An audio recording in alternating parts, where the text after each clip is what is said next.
Hey guys, it's Riot Kitty. Welcome to my 300 sub special. And as you saw in the intro, the winner was a question and answer video. So I posted the questions video a little while ago for you guys to post your questions, and I think I got a very decent amount of them. So let's get started, and the questions will be right up here on the screen. First question comes from Yugioh. He asked me, what is my favorite anime fight of all time? Well, oh man, that's a tough one. But if I had to pick one, it would be Jack Atlas versus Carly Carmine. Now, they're fighting on opposite sides, and Jack wants to save the one he loves, which is Carly, and it's just a great fight in general. Or rather, a duel. But then again, it is a fight because, you know, Jack literally has blood pouring out of his forehead for the majority of the duel. So yeah, people do get hurt, people die, and it's got one of the most saddest and most beautiful endings I've ever seen to a fight ever, and I implore anyone to find something that is better. So that is my answer to your question. Next question is from Thictopus, and he asked if I've seen his toes, and he can't seem to find that anywhere. Thictopus, you're an octopus. I'd be very worried if you did have toes in the first place. Alright, next question is from Boom Power Productions, and he asks, what is your favorite Ruby fight? Yang versus Neo. This is my favorite Ruby fight. There's no debate on that. No question in my mind about it. Not only did it have some build-up, but I just love how Neo is just being a cheeky troll the entire time. It's like, hey, weren't you going to hit me? Come on, hit me. I know you want to. I know you can. You just gotta try a little harder. Next question is from Mr. Peace, and he asks, what do you think of the concept of lottery democracy? I don't really like it. I mean, sure, it might prevent machine politicians, but I think it's just way too easy for the media to have sway over that kind of a thing, and also, you know, people could easily, you know, scam the hat and, you know, put just all the same name in it. You know, that kind of a thing. I mean, conceptually it's good, but I think it would be executed poorly in almost every scenario. Next question is from awhile, and he asks, I've noticed you use a lot of Danganronpa images / videos in your thumbnails and stuff. Have you watched / play the games, and what is your opinion on them? Well, thank you for noticing, first off. And second off, yes, I have played the first 2 Danganronpa games, as well as the spin-off Ultra Despair Girls.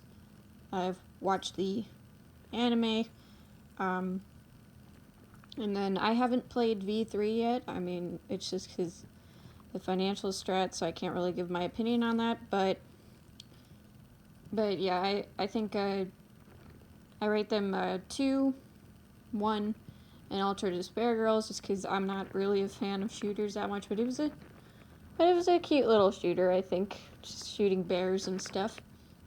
But I just think 2 had the better story and better mysteries overall. So, yeah, that's my opinion on the Danganronpa games. Also, Celeste is best girl. Alright, next question is from Lethal Lightning, and he asks, what Sailor Moon character do I ship him with? Also, yeah. Alright, I'll forgive you this time, Lethal, cause I like you. And I know you're in Australia, so there. Well, if I had to pick, I think you and Sailor Jupiter / Makoto would get along swimmingly. She likes to roughhouse, she'll make you a sandwich if you want her to, and overall, very bubbly and energetic. Also, Sailor Jupiter does have the powers of weather manipulation, and you are Lethal Lightning, so that works for me. Alright, next question is from Mad Knight Guard. He asks, what is your thoughts on the character of Dr. Murlock? Do you think he's one of the characters that has potential? Alright, well, first a little bit backstory. Dr. Murlock is a character that only appeared in a RWBY game called Grim Eclipse, and I don't know, he kind of gives me this mad scientist vibe. I think his design is kind of cool. He kind of reminds me of Dr. Wily mixed with the King of the Beasts from Gurren Lagann, kind of. That whole crazy vibe, this calm and collected crazy vibe. I suppose in this show itself, yes, as of right now, there are two plausible routes if, Rooster Teeth decides, hey, let's bring him into the show. And one, he could be that missing seat on Salem's court. I mean, heck, he was interested in studying Grimm, so who better to do that with than the Grimm Queen herself, Salem. Number two, he could be trying to create, or maybe merge humans with Grimm and create, living weapons that he can control. That would be a really cool and morbid concept. And also, introduce a new rogue element into the series that it's been lacking. I know there's Neo, but I can tell what route she's going to take, but with Dr. Murlock, that would be kind of cool because I don't think you know what he's going to take. He's not your enemy, he's not your friend, but he sure as hell going to attack you if you provoke him. That kind of a thing. Yeah, and that's my thoughts on Dr. Murlock. Alright, next question is from Noah Wiley. I didn't put a question limit on this thing, so whatever. And he asks, have you watched other channels that review RWBY like Fatman Falling, Celtic Phoenix, or Metacritic 4? And if so, what are your thoughts on them? Well, I've never heard of Fatman Falling or Metacritic 4. I have watched some of Celtic Phoenix's content. I think he does make really good analysis videos and, breakdowns of episodes, and then also he's rewriting RWBY like me, and, I think his content is really good. He seems like a decent, chill dude. Besides that, the other main channels I watch that review RWBY are Adele IKEA and Eruption Fang. I think Eruption Fang is a pretty chill dude. He gives really good in-depth analysis of soundtracks and episodes and characters and whatnot. And then Adele IKEA, well, he's very blunt in his mannerisms, and I do kind of like that cynical humor type of thing. I like cynical humor, so that's just my thoughts on him. Alright, next question is from the Senate, who asks, I don't know much about anime, but what is the best anime in your opinion? That's a bit of a tough one, but you know what, if I had to say, objectively speaking, what the best anime was that I've ever watched is actually an anime that I don't particularly like. It didn't even appear in my 200 sub special, but I do believe that this is objectively the best anime, and that would be Gurren Lagann. They've got really, really good storytelling, also really good visual storytelling as well, and they have time skips that don't feel super jarring. There's also really unique visuals and other things like that in the show itself. Studio Trigger did do a great job with this, and that's the anime that put them on the map, so it's gotta be good, right? The next question is from That One Destroyer, and he asks, Are other people in your life into anime, or are you an outcast? I have the unfortunate bearing of saying yes, 98% of the time I am an outcast. Because, in my immediate family and friends, not one of them really like anime or even know what it is. And also, there's one friend who I have that is into anime, but that's about it. Next question is from Muskie Elon. He asks, what, if any, CG projects have you backed? Whose art do you like the most? Have you bought any? So, I don't know. I kind of coincide backing with buying, so yeah. I've backed Cyberfrog, I've backed Jawbreakers, I've backed the first Graveyard Shift. Rip me, because I did not have any money to back the second one. I've backed the Abductables and Necromancer Tombstone Blues by Canalis, and then I've backed Iron Sights, I've backed Battle Maiden Knuckle Bomb, and I've backed Doctor Strangelove. Now, out of those, I would have to say I like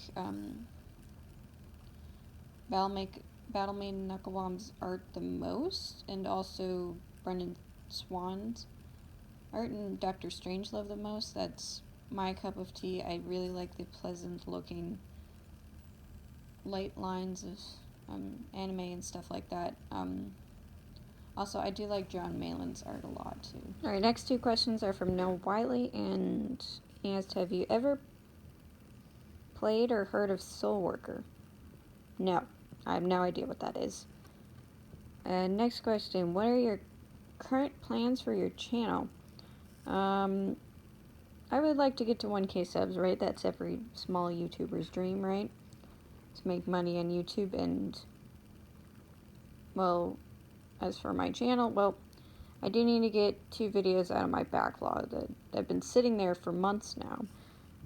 And also, do my Ruby rewrite. That's about it for me. Alright, next question is from Will Gentry, and he asks, why did you decide to rewrite Ruby when there are so many other shows in need of rewriting too? Well, there's a very simple answer for that. I think a common misconception is that people who rewrite stuff just really hate it, but that's wrong, right? Like, I have no love for the show anymore, but I am passionate about churning out a better version, because I know it could have done so much better. You have to really care about the property in order to do a rewrite. I'm not going to be rewriting Game of Thrones Season 8, or Doctor Who, or whatever, because I don't care about those properties. I know other people do, and that's fine, but I think the people who really care about those properties should be the ones doing those rewrites, right? Like, I care about She-Ra, and I think the reboot could have done so much better. So you have to have a certain level of passion in order to do rewrites of certain properties. And yeah, that's my answer. Alright, next question comes from Popefire, the Starfire Goddess, and she asked, who is best Titan, and why is it Starfire? Well, I do like Starfire the best out of all the Titans. She's very endearing, she's very cute. I do like her red hair. It's very nice, very fashionable, and yeah, that's about it for me. She's probably the most endearing Titan of them all. So there you go, Popefire. Alright, final question is from Mr. Pete, and he asks, do people with stereotypical views of anime annoy you?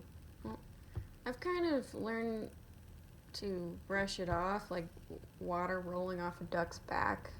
Such, it doesn't really bother me that much anymore. I suppose that the one thing that does bother me still would be the people who are like, oh, anime is a cartoon, therefore it's for kids, and I'm like, no. There's so many anime that are not for children. There really is. I mean, seriously, off the top of my head, I can name like Cowboy Bebop, and then there's Great Teacher Onizuka, and then there's Hellsing, Death Note, and so much else that is not for children. So, yeah, that's the one anime view that annoys me. Alright, those were all the questions. Thanks to everyone who commented, and I'll see you all next time. Right, Kitty, signing out. 楽しかった。